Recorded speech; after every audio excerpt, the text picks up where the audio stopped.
નમસ્કાર દોસ્તો, દુનિયાની 7 અજાયબી વિશે તો તમે સાંભળ્યું જ હશે અથવા જાણતા હશો.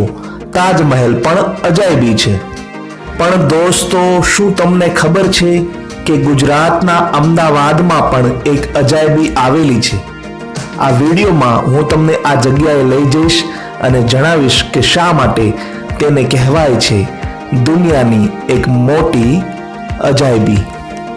પણ વિડીયોને શરૂ કરતા પહેલા મારી તમને અપીલ છે કે મારી ચેનલને સબસ્ક્રાઇબ કરી લેજો.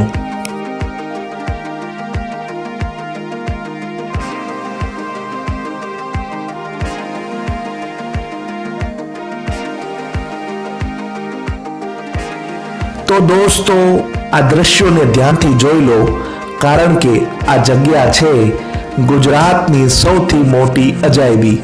આનું નામ છે ઝૂલતા મિનારા. અમદાવાદમાં આવેલા છે આ ઝૂલતા મિનારા, જે એક અજાયબી છે. અમદાવાદના સારંગપુર વિસ્તારમાં કાલુપુર રેલવે સ્ટેશનની એકદમ નજીક સીદી બસીદની મસ્જિદ આવેલી છે અને આ જ મસ્જિદમાં છે ઝૂલતા મિનારા. તમે પણ જોઈ લો. દૂરથી જોતા આ મિનારા કોઈ સામાન્ય મિનારા જ લાગે, પણ તેમાં એક રહસ્ય છુપાયેલું છે.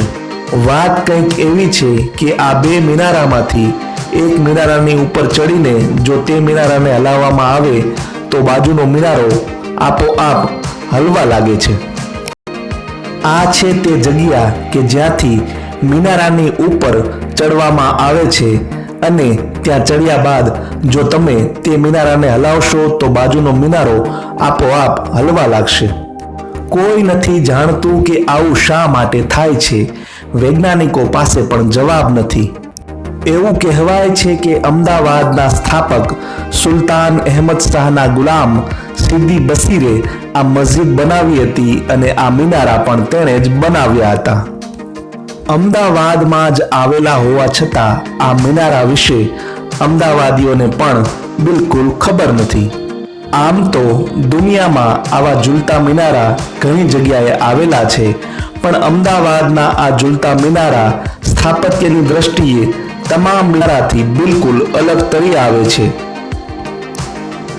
ઘણા વૈજ્ઞાનિકો અને ઘણા વિદ્વાનોએ આ ઝૂલતા મિનારાનો અભ્યાસ કર્યો, પરંતુ હજુ સુધી કોઈ જાણી શક્યું નથી કે આ મિનારા શા માટે હલે છે અને કેવી રીતે હલે છે.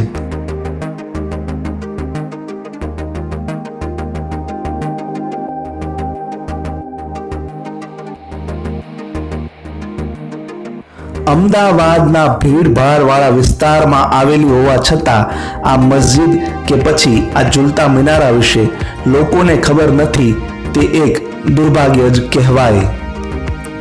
જો તમે પણ માનતા ન હો કે આ મિનારા ઝૂલતા નહીં હોય તો એક વખત આ જગ્યાની મુલાકાત જરૂર લેજો, જેથી તમે પણ સમજી જશો કે આ ઝૂલતા મિનારાને શા માટે કહેવાય છે ગુજરાતની એક મોટી અજાયબી. 600 વર્ષ થઈ ગયા છતાં હજુ પણ આ મિનારા આજે પણ અડીખમ છે. ભલે લોકો તેને જોવા ત્યાં આવતા ના હોય, પરંતુ ઇતિહાસકારો માટે આ એક ખાસ જગ્યા છે. મારી તમને વિનંતી છે કે જો તમે અમદાવાદ અથવા ગુજરાતના કોઈ પણ જગ્યાએ રહેતા હોય તો અમદાવાદના આ ઝૂલતા મિનારાની મુલાકાત એક વખત અવશ્ય લેજો, જેથી તમને પણ ખબર પડે કે કેવો ભવ્ય છે ગુજરાતનો વારસો. અમદાવાદના ઝૂલતા મિનારાનો આ વિડીયો જો તમને પસંદ આવ્યો હોય તો તેને લાઈક કરો અને વધુમાં વધુ લોકો સુધી આ વિડીયો પહોંચે તે માટે તેને શેર કરો. સાથે જ મારી ચેનલને સબસ્ક્રાઈબ પણ જરૂર કરો. નમસ્કાર.